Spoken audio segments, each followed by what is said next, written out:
So welcome to another edition of AML Voices.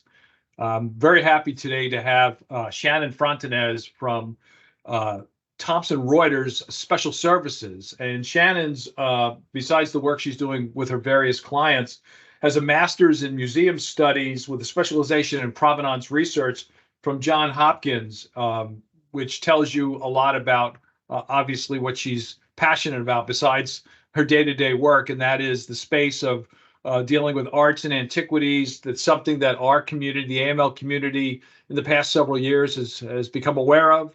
We know that we have legislation that was signed passed into law back in 2021 that will eventually, it doesn't yet, but it will eventually put antiquities dealers, advisors, and sellers under the Bank Secrecy Act.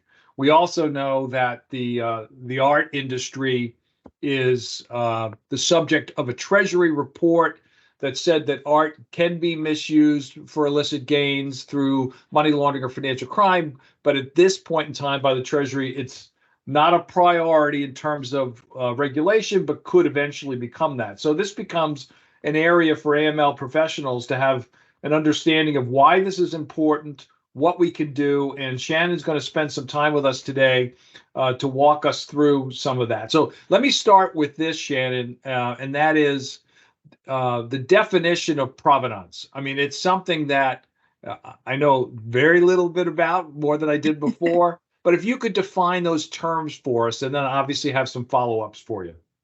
Yeah, of course. So provenance is relatively newer department or study in the museum world. We've only kind of see it really come into being really the past decade or so.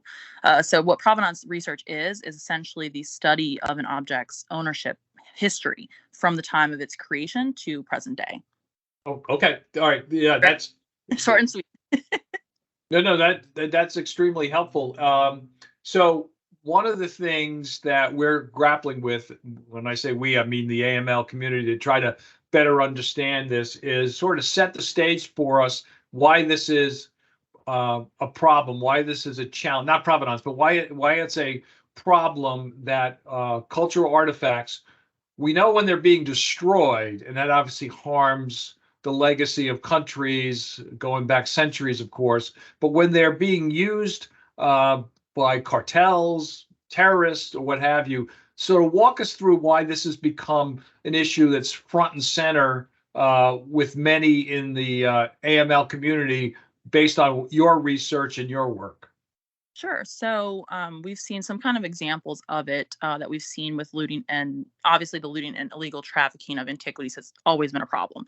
However, in recent years, antiquities trafficking has grown to just an unprecedented rate. And the increase is mainly due to the highly profitable market demand for artifacts by Western museums and collectors. Just to give you kind of an idea, it's been kind of estimated that the value of this trade ranges from about several hundred million to billions of dollars annually. So this is a huge, huge market that we're seeing, and it's just an ideal place for organized crime, terrorist groups, and military groups to use and take full advantage of that. So kind of, I guess, an example of that would be how ISIS used antiquities trafficking to finance their terroristic agendas. And I know the FAFT report that came out earlier this year is great and really insightful into how terrorist groups are using illegal antiquities as a trade, and I guess legal antiquities trade as a method of financing. And we're also seeing a lot of criminals laundering money through the buying and selling of high-end art and artifacts, such as with the British art dealer Matthew Green, who used a Pablo Picasso painting to launder an estimated $9.2 million. So this is literally the lack of regulations is just black hole, if you will, I guess, organized crime really reaching in and digging into this sector because it is a very highly profitable and lucrative enterprise for the looting and trafficking of antiquities.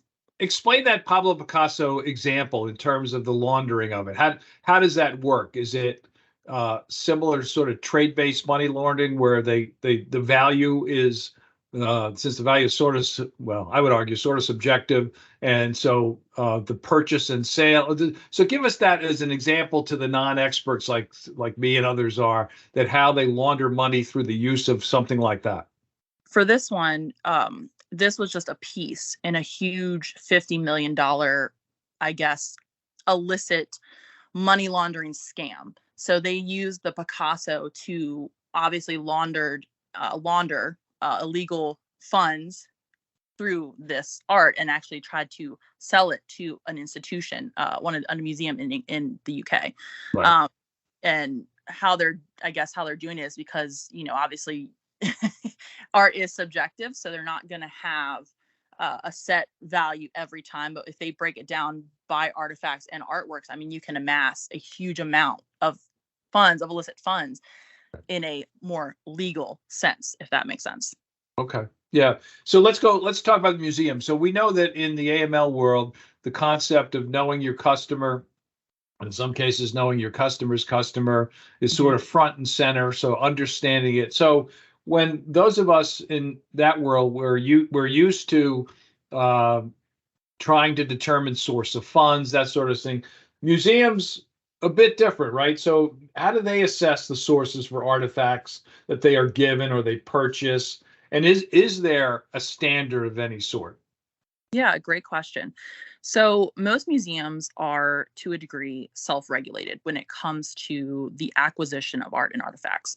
They tend to rely on following their procedures and practices that are laid out in their collections management policy. Now, these collection management policies vary based on institution, so there's no standardized policy, right?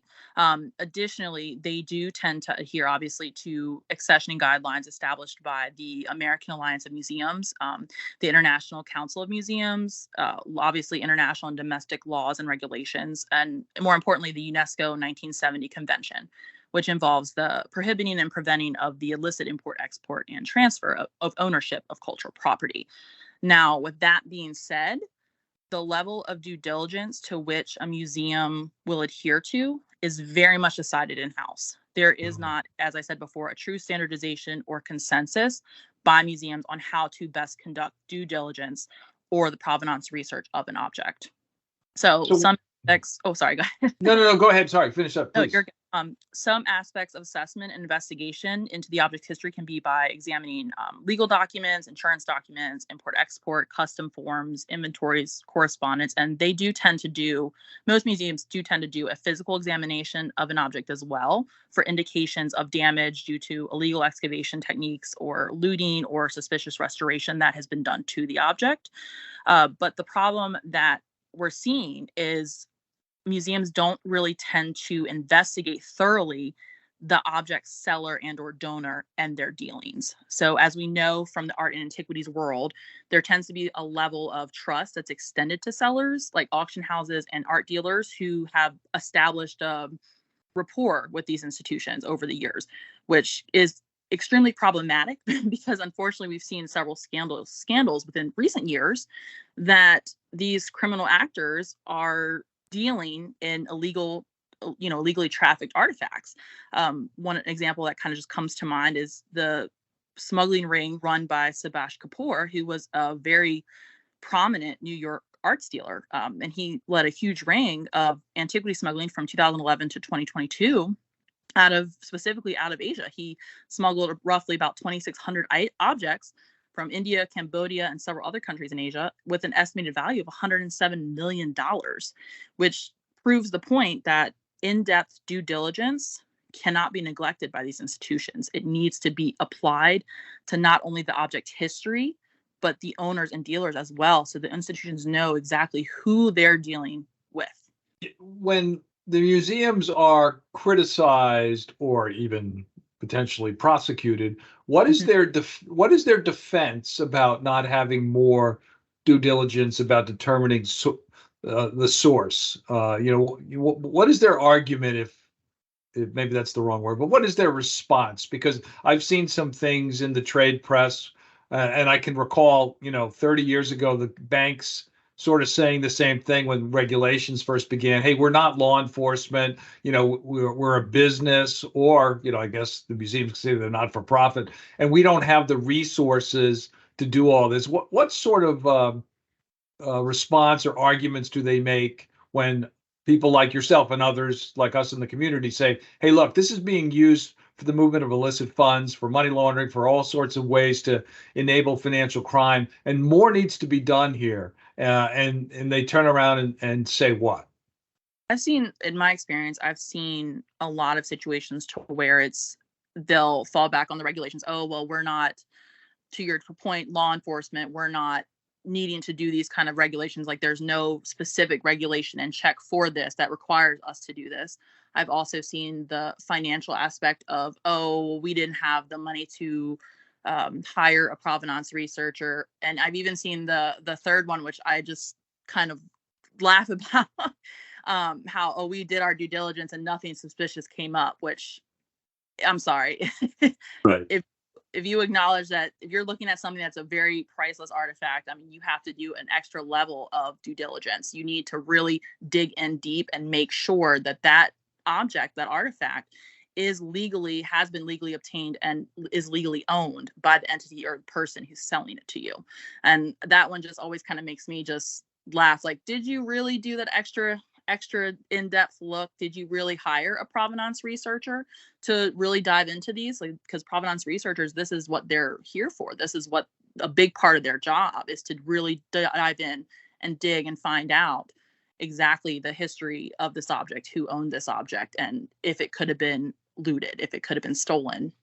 And I think those are the three big ones that I've seen that museums kind of fall back on, and like, oh, we did our due diligence, but it still happened. It's not our fault, essentially, which to me is just ridiculous. Like, museums and institutions are institutions of public trust, and they have to, when dealing with artifacts, they have to make sure they're checking all the boxes and performing the correct and adequate and efficient due diligence, Yeah. How prevalent are independent owners of artifacts and art? So obviously the museums we get because there's volume there, but how prevalent in terms of the movement of something that's being used by a cartel or a terrorist or what have you, where an individual, a very rich individual, is simply purchasing these things? Is that also problematic that happens as well? Yes, that happens quite frequently. I know several years ago, I was reading an article about how a Brazilian billionaire was amassing laundered funds through artifacts and art, and he was collecting. And when the FBI seized them, I mean, they seized over $500 million worth of art and artifacts. So, I mean, it is extremely prevalent, very, very prevalent, which is another reason why this illegal trafficking of artifacts has grown so much and become just such a, pretty much $1 billion industry annually. So that is extremely prevalent as well. So without asking you to weigh in on a legislative or regulatory area, it would seem to me, based on what you just said, that whenever the regulations are crafted to put antiquities dealers and sellers and purchasers, advisors, what have you, under the Bank Secrecy Act, that a potential gap could be individuals, sort of how they're defined, right? If I'm a billionaire, but I'm only buying a couple of pieces, so I'm not really and I'm totally guessing on this, right? And I'm not considered a buyer under the regulation, because let's say as they craft it, they try to figure out, well, how are we going to do this so that it's operational, and they make a decision that buyers of less than, again, totally making this up, 2 or 3 pieces are not going to be included. So it seems to me, just based on that, in order to make sure that this is a comprehensive approach, they're going to have to figure out some way that individual buyers have some obligation to determine source, right? Yes. Yeah. Yes, absolutely. It's a very complicated process. It really is, as we all know. It's just complicated with the regulations and making sure that we're trying to encompass, everything, so that there are regulations, especially in the art market and the antiquities market, where they're hasn't been regulations really before, Right. the past couple, decades.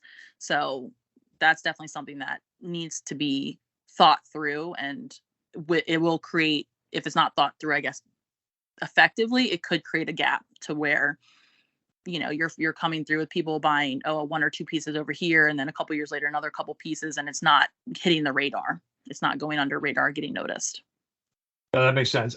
I should have asked this next one first after you define provenance, and that's to be whatever, say what, for a non-expert, someone that's not enmeshed in this, or someone that's maybe not even in the AML field, besides the obvious where the use of some of these artifacts are enabling terrorism, why should people in general public care? Why should we care that artifacts are being taken from the rightful place and they're sold to somebody else? I mean, I believe we should care. But how do you make that case to the general public? Hey, look, there's a reason why Congress decided we're going to eventually include this, and FATF, of course, talks about this. But what's the damage that's caused by the theft of artifacts, obviously the destruction of artifacts, given all your research and all the work you've done, in the past? With no clear, and I'm going to kind of paraphrase this a little bit different, with no clear process on conducting effective provenance research on artifacts, and a significant lack of thorough due diligence conducted on the sellers and traders of antiquities, it creates an environment where stolen, smuggled, looted artifacts can be passed off as legally obtained and accessioned into these public and private institutions. When this is allowed to happen, it encourages these criminal actors and organizations to go out and continue collecting and stealing and looting these artifacts. When this happens, it's completely devastating on so many levels to cultural heritage, because we lose important information about that object. Well, not only that object, right? The object, but the individual who created it, the culture it belonged to. And so in essence, we're losing a piece of its history that we can never get back. Right. And I think that the public needs to be aware of that it's not just, it's just a rock or a statue. Like, it's a part of something much greater and much more important than people realize. And I think that's the kind of thing that the general public needs to be aware of, that when this is happening, our cultural heritage, we're losing it. But piece by piece, we're losing it, because there could be something that statue, that artifact could have told us about a culture, about a person, about, its own history. And we've lost that, which is devastating. That's perfect, Shannon. That makes a lot of sense. So someone reaches out to Thomson Reuters and they say, we want to have Shannon on the team that helps us prepare for an eventual antiquities regulation. So obviously, we don't know what it's going to look like, but what can the broader question would be, as you're brought in to talk to the institution, what can the AML community do now to be more proactive? We don't know the regs yet, so we don't know exactly what the record keeping and reporting is going to be, obviously. But besides awareness, how would you recommend institutions? Let's face it, they're not going to have. There's so many predicate offenses under the money laundering statutes. You don't have experts in 200 different crimes. But because this has become a major topic for financial crime professionals, and it's been on people's radar now for a couple of years, how would you get an institution started to both be aware of this, and then what sort of training tools? Again, knowing full well we don't have a reg yet, so I understand that part. But just in general, we bring you in and say, you're an expert, you have this background. Besides what you just told me about the importance of this, how would you sort of kick it off and start explaining to an institution what they can do today to be more aware of this issue than they were yesterday? So I think with this one, obviously, the raising awareness is a big part of it, right? Just getting the word out that institutions need to conduct more effective methods of due diligence and provenance research when dealing with artifacts and their sellers, right? But I think an addition to that would be that if a company is looking into, we want to purchase this artifact, right? Or we want to deal with this dealer. What steps do we need to take? Well, I would say you need to really break it down. You need to break it down and isolate, see that dealer as a separate entity that you're looking into, see that artifact as its own entity, instead of kind of museums have done this where they kind of group them together. And by grouping them, they focus more on the object ownership than the actual seller.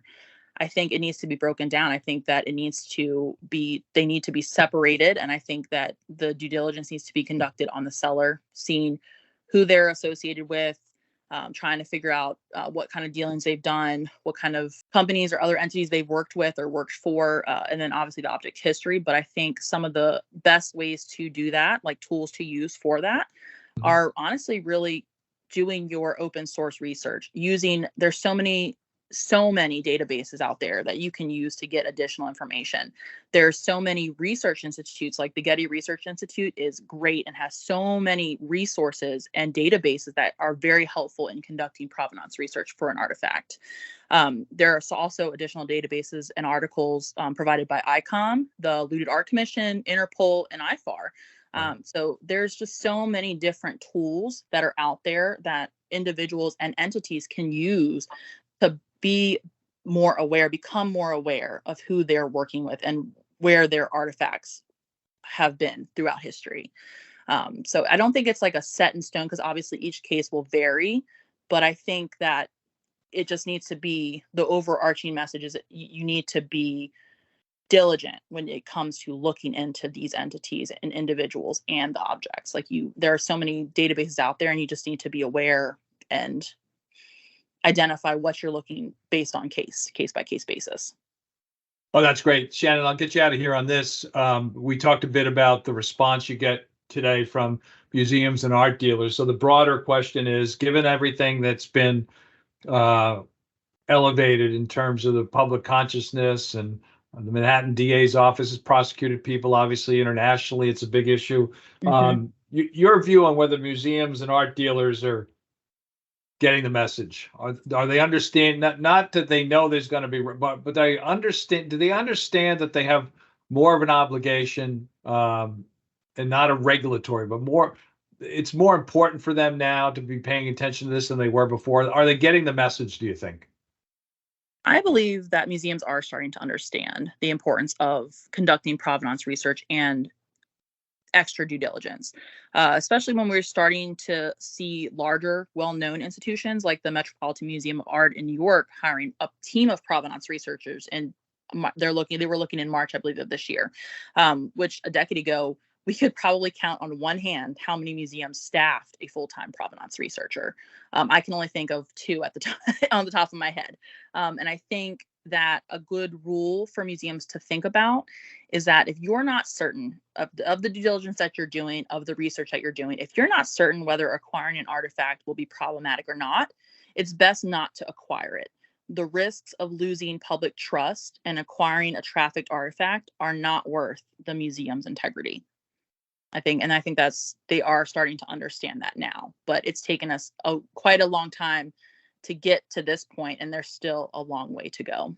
Well, Shannon Frontanes, thank you so much for your time today. Really appreciate it. You're adding to the outreach that we've been trying to do for a couple of years, and we'd love to have you back once there's a regulation. But thanks a lot for spending time with us today.